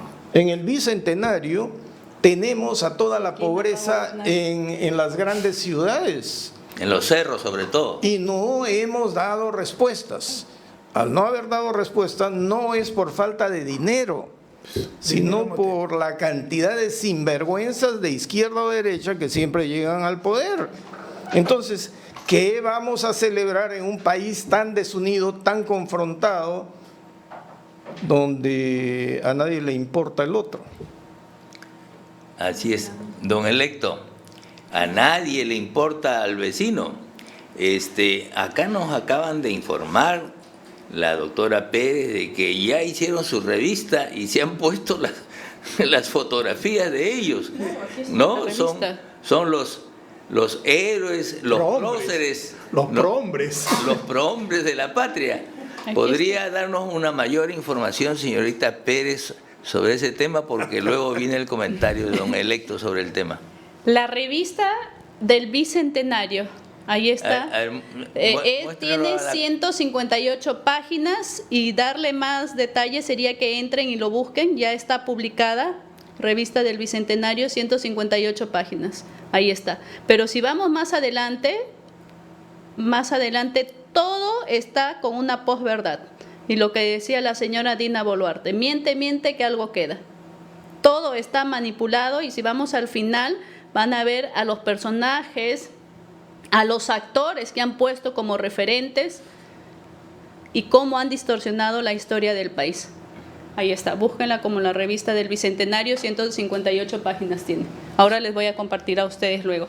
Y eso, yo al verlo y leerlo así de manera somera, me preocupa porque, bueno, yo hace rato decía, soy medianamente joven y me he tomado, cuando he realizado investigaciones, digamos, el tiempo para verificar no solamente una corriente, sino la otra y sacar mis propias conclusiones, pero siempre ha sido de manera no particular, sino mirando por mi país, por mi sociedad y viendo sobre todo mis raíces. Y mis raíces no son unas raíces pues económicamente pudientes ni nada por el estilo. Y yo por eso en toda esta campaña política que decían no, que están discriminando a un profesor que viene de Chota o a su entorno y por eso la Constitución debe ser del pueblo y para el pueblo. Yo me pregunto, ¿a qué pueblo? Si yo también pertenezco a ese pueblo que ellos según representan y yo no estoy de acuerdo con lo que ellos están queriendo impulsar. Y yo sé lo que me ha costado trabajar y salir y lograr tal vez los méritos y los títulos que pueda ostentar hoy en día y los que me proyecto y por los cuales también me preocupa la viabilidad de mi país. Pero eso me parece un pretexto y un engaño al verdadero pueblo que sí, obviamente por culpa de los corruptos y en estos 200 años, no por culpa de tanto sinvergüenza como lo señala el doctor Ibaceta, ha sido que estamos ahora cosechando lo que ya estamos viendo. Entonces creo que se está utilizando a ese pueblo real para los intereses, siempre intereses económicos, intereses de corrupción, intereses de perpetuarse en el poder. Esa nueva constitución que quieren implementar en el país no es otra cosa que un engañamuchachos para perpetuarse en el poder, así de simple. Para perpetuarse en el poder. Bueno, nos quedan 3 minutos antes de ir a la pausa comercial. Don electo, ¿cómo ve usted esta celebración, entre comillas? Bueno, no creo que salgan a bailar como salió el doctor, el ministro de salud. De salud con ojalá que te mueras, ¿no? O sea, por favor, este país está destrozado.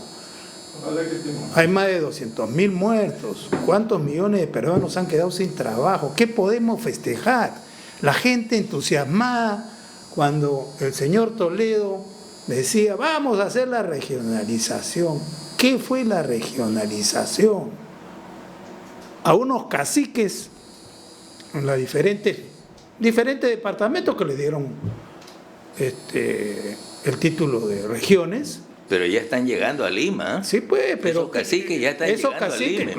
Pero esos caciques ya tienen partido. Esos caciques quisieron meter a su gente en los puestos, discriminando a los demás que no estaban con ellos. Y los encuentran con maletines. Y con maletines llenos. Con 500.000 soles. 500.000 soles. Y aparte. Y previo aviso de que limpiaran la cosa. Imagínate si no les hubieran avisado, porque el fiscal está diciéndolo, ¿no? Y ahí están las pruebas. Pero en conclusión...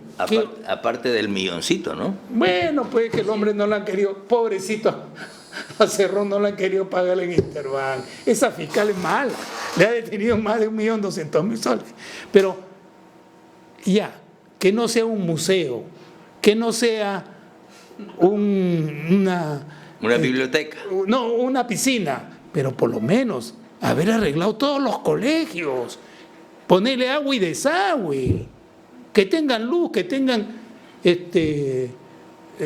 ventiladores. No, conexión para los chicos. Hoy día tenemos el Google que todo te soluciona todos los problemas. Eso, las postas médicas, la gente sigue haciendo cola, no hay medicina, no hay nada. ¿Y dónde está la plata? Nunca hemos tenido tanta plata en la historia del Perú como en la década, en estas dos últimas décadas. Pero siguen diciendo que es culpa de la Constitución, culpa de las normas. ¿Y quién las instrumentaliza las normas? En las regiones, por ejemplo, un ejemplo, el señor Cerrón. Señorita Pérez, lamentablemente la hora es la hora. Sí. Vamos a una pausa y volvemos inmediatamente sobre ese tema. Aquí sí respetamos. Respetamos.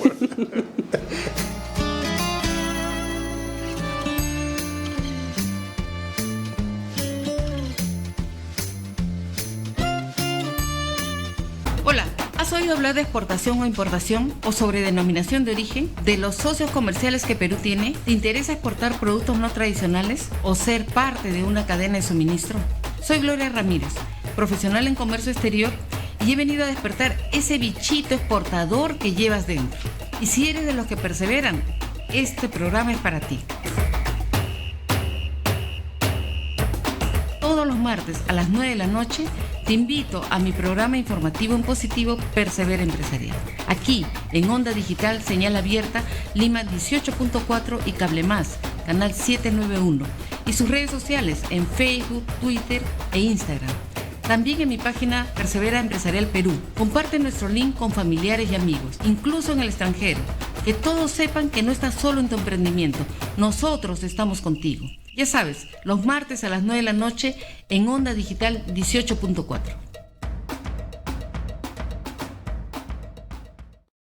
Algunas veces es formal, otras es más casual, a veces es pícaro, pero siempre muy entretenido. Por fin es hoy, con Hamilton Segura. Por Onda Digital Perú, canal 18.4, también por Cable Más, canal 791 y por Facebook.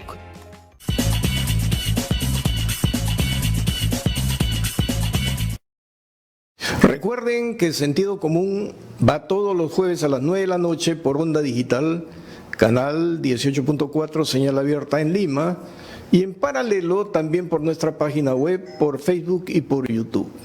Soy Marcos Ibaceta y los invito a seguirnos en redes sociales Onda Digital Perú.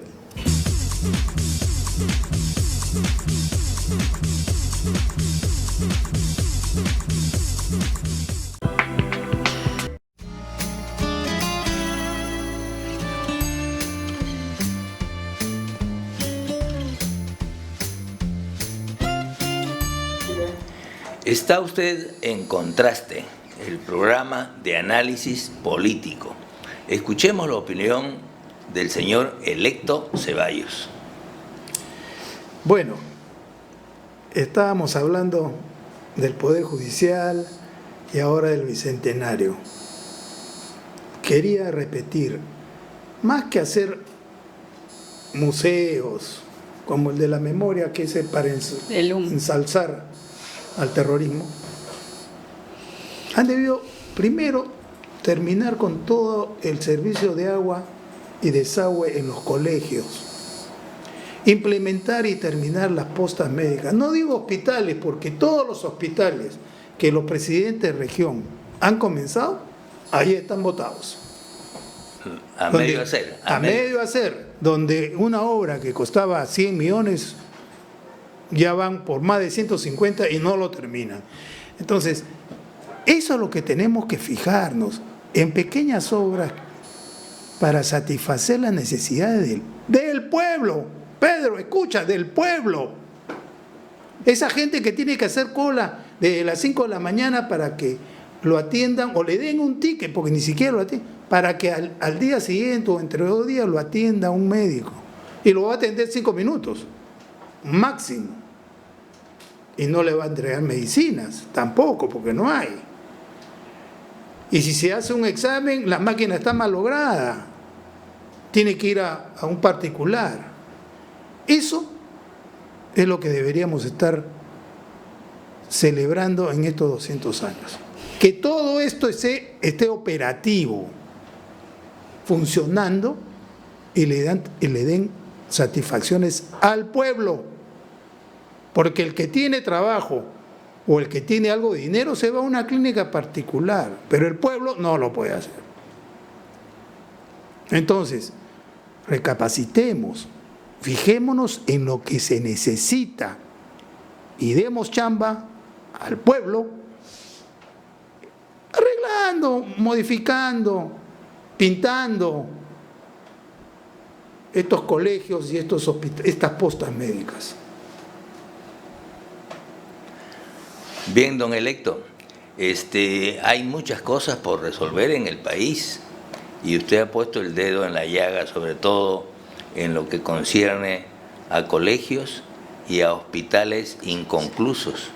En el caso de Cañete, que es la provincia donde yo vivo, hay un hospital que ha sido terminado hasta el 95%, hará unos 3 años atrás, y ahí está botado, un gigantesco hospital, no lo han terminado, sencillamente faltaba un tramito de 5%, pero no lo han terminado. Pero así como ese hospital regional de Cañete, hay diversos hospitales en todo el país que no han servido para la lucha contra la pandemia, y la gente ha muerto sencillamente porque no hay dónde tratarse, y el único hospital que hay en Cañete, que es un antiguo hospital, el Resola, un hospital viejo, nadie quiere entrar al Resola porque entra y ya no sale. Sales en bolsa. Sales con los pies por delante, como dicen. Sí, pues el contagio es enorme. Su opinión sobre el tema, doctor Marcos Ibaceta. Bueno, y disculpa que le digo doctor porque usted es un doctor. No, yo soy Marcos. Ojalá que no estemos entrando a la era de la resola en el Perú. Estamos entrando más o menos, pero todo lo que han hablado ustedes me ha hecho recordar la época de los hippies, ¿no? En los 60, cuando nosotros éramos niños todavía, y la droga se desató y aparecieron las tribus. Y después de tiempo nos dimos cuenta que ese movimiento sirvió para quebrar la moral construida hasta ese momento, ¿ah? Así es. Pero a un costo muy alto, porque los que nacieron en esos 10 años son conocidos como la generación perdida. Y entonces estaba reflexionando sobre la generación perdida. En esta época de la pandemia son 2 años que a los niños que están estudiando los tenemos sentados en la computadora 8 horas. Estos niños no van a ser competitivos. Estos niños están padeciendo de afecciones mentales, emocionales. Si hiciéramos en este momento un censo, un recuento, una evaluación, muchachos de promedios de 18, 19, 17 en clase presencial se han venido al suelo, están en 11, 12, 10, 13. No toleran más estar tanto tiempo y no se les ha preparado para este desafío tecnológico. Y si no tenemos hospitales ni siquiera para vacunar, ¿vamos a tener hospitales para recuperarlos después? ¿Cuál va a ser el futuro de nuestros niños? ¿Estamos hablando de una generación perdida? Ahora, siempre viene la típica del demagogo, ¿no? los colegios particulares, las clínicas particulares, la inversión privada y los pobres se mueren de hambre. Y la respuesta es muy simple, miren.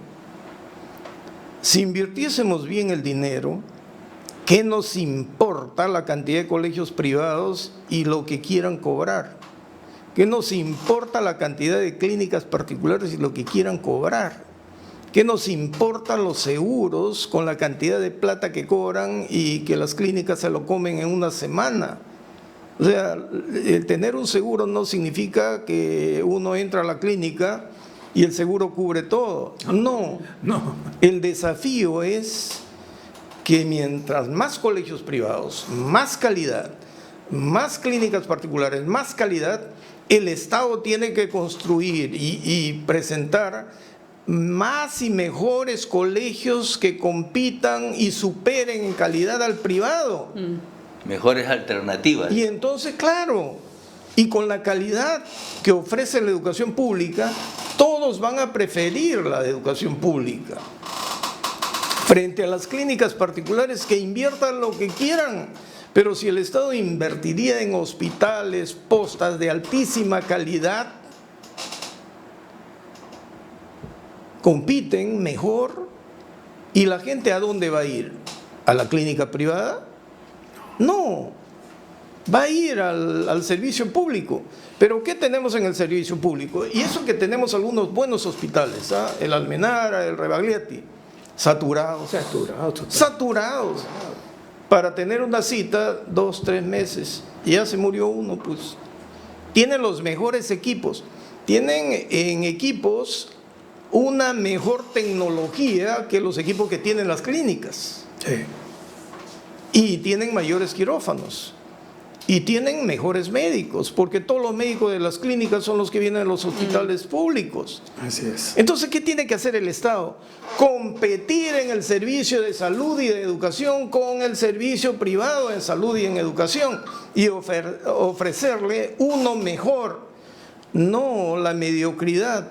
¿En qué están terminando nuestras universidades públicas, nuestros colegios públicos, nuestras escuelas públicas?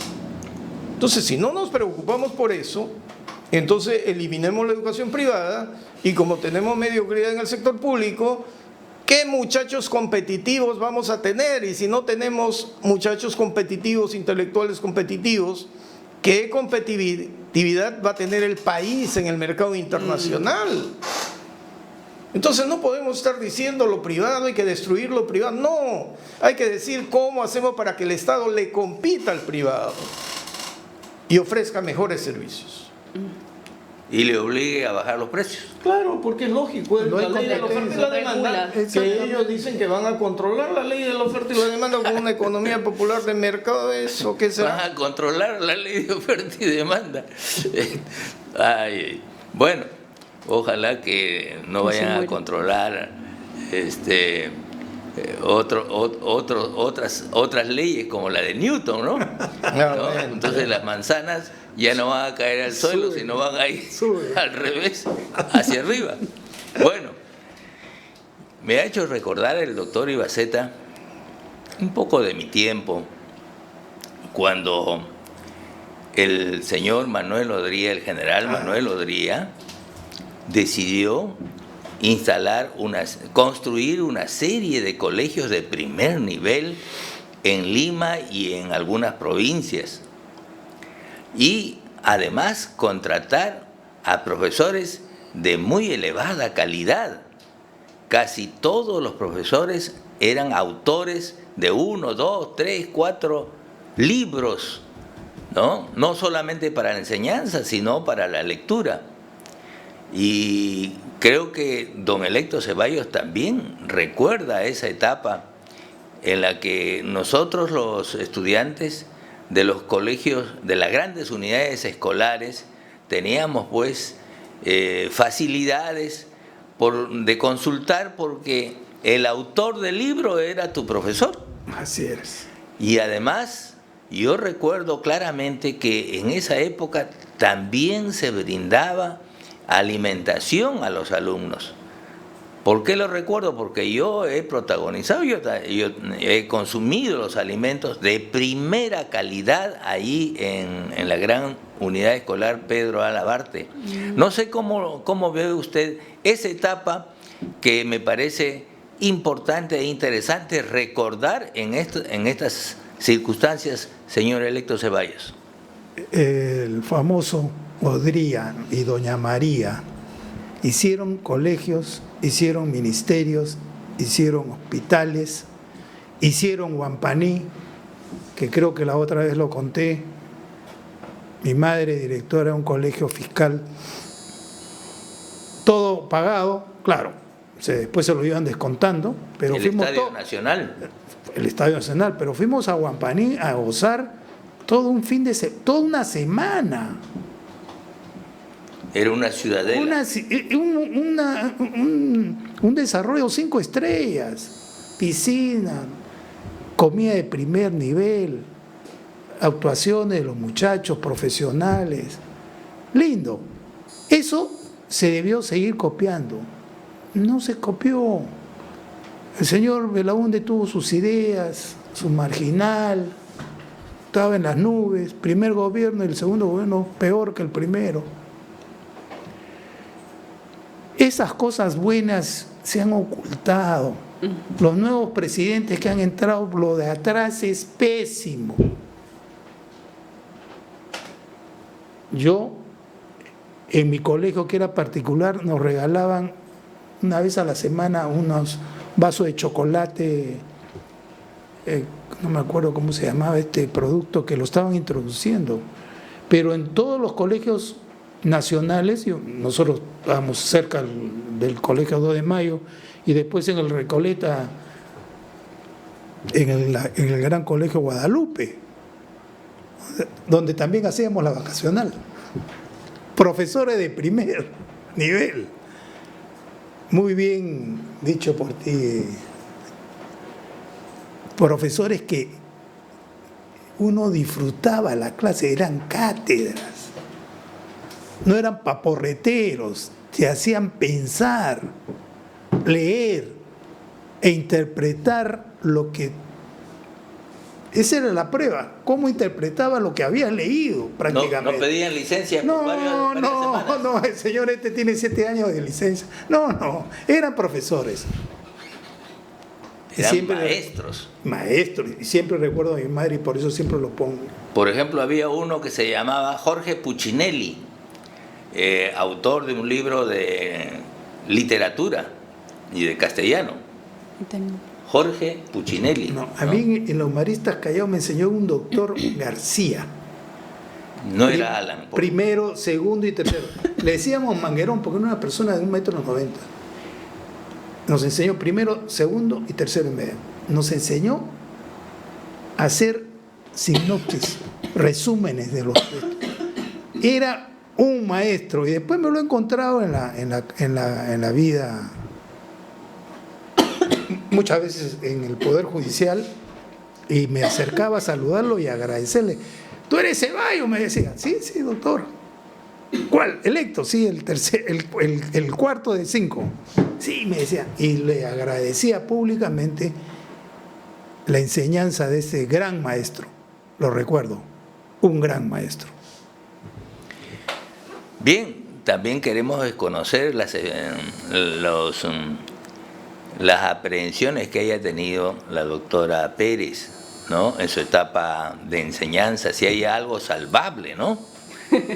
Sí, definitivamente que hay algo salvable, porque yo traté de asimilar lo mejor, no solamente de mis docentes en esos tramos de mi vida, sino también de la vida misma, de mi sociedad. ¿No? Pero más allá de eso, sí, pues yo estudié en los 90, primaria y secundaria hasta el 2006, así que tengo varias etapas. ¿En colegio público o colegio privado? Colegio público, y en los cuales sí he tenido de todo en realidad, docentes, muy buenos docentes y docentes también ideologizados desde ya, y yo lo comentaba hace varios programas aquí donde me había tocado también un docente, ¿no? Totalmente identificado con CONARE, y era dirigente justamente de allí, que se atrevía a llamarme a mí Elena Iparraguirre, tratando de manipularme, en todo caso yo muy joven, pues no, niña. Y así he visto en el desarrollo de mi capacidad o de mi formación bastantes docentes, pero en la universidad ya acá he tenido muy buenos docentes y más allá de dónde lo haya desarrollado, creo que depende de las personas. Por eso cuando ahora, y recalco otra vez, nos va a gobernar, no, y quiera Dios por 5 años el señor Pedro Castillo, no después fracase su gobierno, y eso no queremos para el país obviamente, pero si fracasa su gobierno y no hace lo que cierto sector de la población ha querido y para lo que han trabajado articuladamente estos sectores, después no nos vengan a decir otra vez que es la Constitución o que algún grupo de poder estuvo de en medio y de nuevo queremos a otro extremista o de nuevo queremos otro líder y alguien tiene la culpa, como han venido machacando siempre, ¿no? La señora Susana Villarán no tiene la culpa, el señor Cerrón no tiene la culpa, el señor Mesías Guevara en Cajamarca no tiene la culpa, entre otros, y los presidentes, ¿no? Los que están desde el señor Toledo, que se hizo llamar no, la reserva moral y por el cholo sano y sagrado, ¿dónde se encuentra? Dicho sea de paso, hace 2 semanas aprobaron la resolución de extradición, pero nadie dice nada, ¿no? Y hasta ahora no lo sacan en los medios de comunicación ni nada, no se sabe cuándo se va a dar el trámite o la gestión para que el señor venga acá y responda a la justicia como corresponde, ¿no? Entonces yo creo que eso debe quedar claro. Ahora ya tienen por lo que han trabajado y esperemos que les responda a sus perspectivas, y si no lo es, no sigan con el cuento de que alguien tiene la culpa y manejó tal vez al señor y no pudo hacer lo que les prometió. Bueno, en el caso de la señora Susana Villarán, ella está acusada de recibir $3 millones por un contrato de carreteras para Lima. Señor Marcos Ibaceta, ¿usted también estudió en colegio particular o en colegio público? En colegio público. Cuéntenos sus experiencias. Bueno, en la localidad de Tornavista estaban los norteamericanos, ¿no? Así que crecí bajo esa influencia. Mucha tecnología de ellos y un modo de vida muy disciplinado.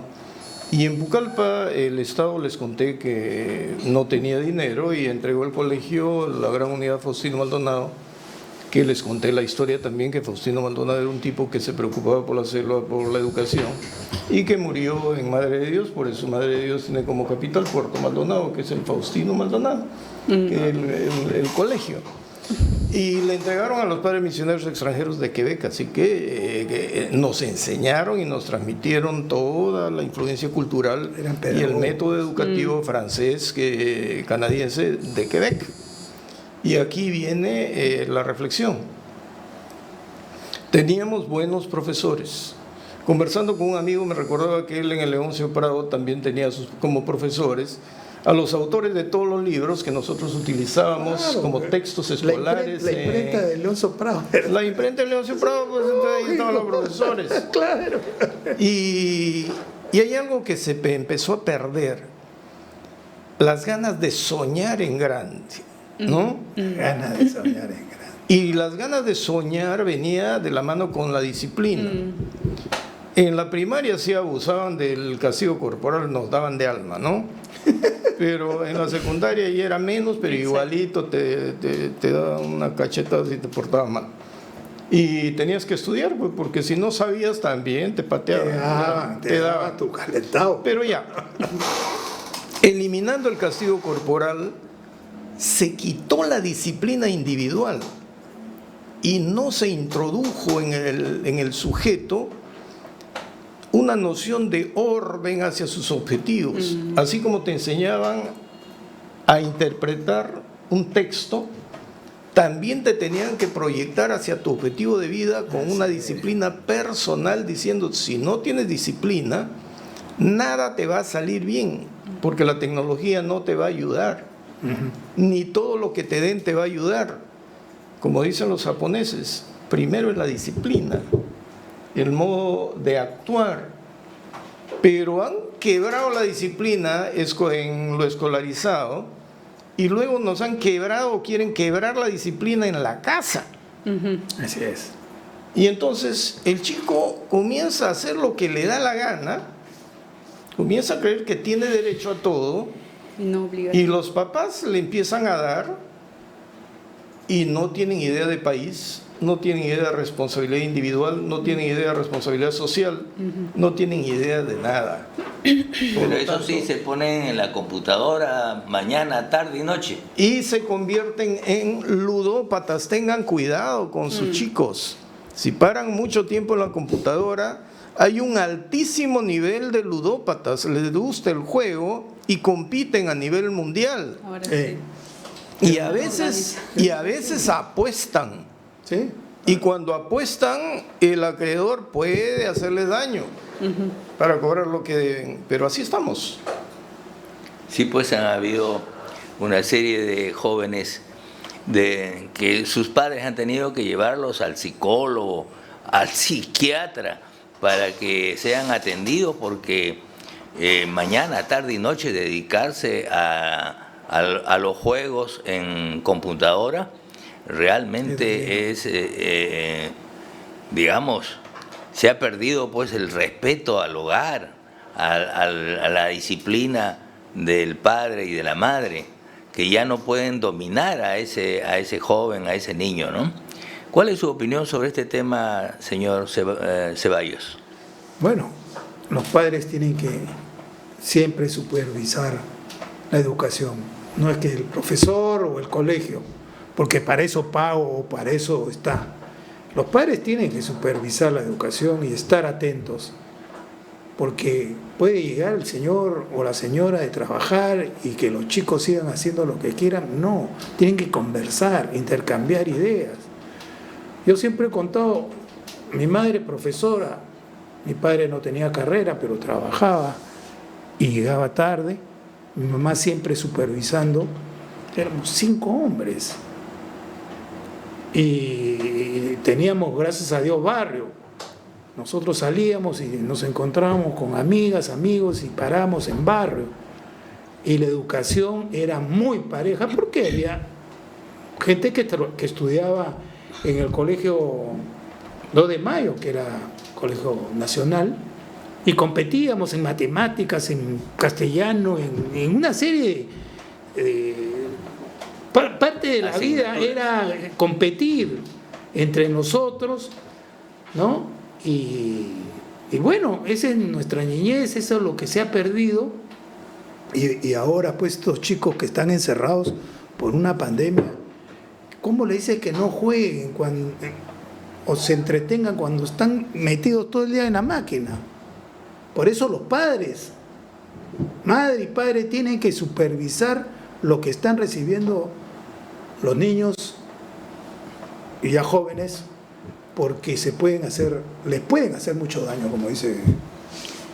Bueno, estamos llegando ya casi al final y vamos a dejar al último comentario a la doctora Pérez sobre el tema de la educación. Creo que la próxima semana deberíamos, aparte de analizar las cuestiones políticas, deberíamos ver cuánto nos beneficia la educación universitaria en el Perú, porque hay mucha gente joven que sale egresan de las universidades y no saben dónde ir, no saben formar una empresa. En la universidad no se la enseñan, tienen que irse a matricular a otro sitio con el propósito de tener una empresita y salvar sus ingresos, ¿no? Su opinión sobre, señorita Pérez. Bueno, yo soy una convencida de que la educación es la que prima y prevalece la de casa. Los padres deben estar vigilantes, vigentes en cada etapa y cada momento de la vida de sus chicos, porque por experiencia propia sé que en la etapa que más lo necesitamos de esa educación fuerte y sólida es en la etapa de la juventud, sobre todo de la adolescencia a la juventud. Y cuál va a ser el camino correcto que los chicos van a tomar en ese momento de acuerdo a las valoraciones, es la educación y ese valor moral, familiar que se ha construido dentro del hogar. Y yo creo que eso debe seguir prevaleciendo. Y si tenemos un Estado o un gobierno que quiere imponernos tal vez una ideología contraria a lo que es la familia, que es el núcleo central de la sociedad, para eso estamos los padres. La educación de casa es la que prevalece por encima de la educación académica o profesional que vaya a tener. El cimiento básico es ello. Y yo le quiero decir algo a la señora Dina Boluarte, que ha tuiteado y dice: gracias a los peruanos por confiar sus sueños y su esperanza en nuestra propuesta de gobierno. Yo a la propuesta de gobierno de Perú Libre no le he confiado ningún sueño, ninguna esperanza. Al contrario, desde donde me toque, del lugar tal vez pequeño, público o privado, trataré de estar vigilante a todo lo que vayan a hacer ustedes. Muy bien, yo creo que eso va con todos. Todos estaremos vigilantes de lo que haga este gobierno, este nuevo gobierno. Primero, creo que va a ser muy difícil que celebremos el bicentenario, ¿no? Buenas noches. Buenas noches.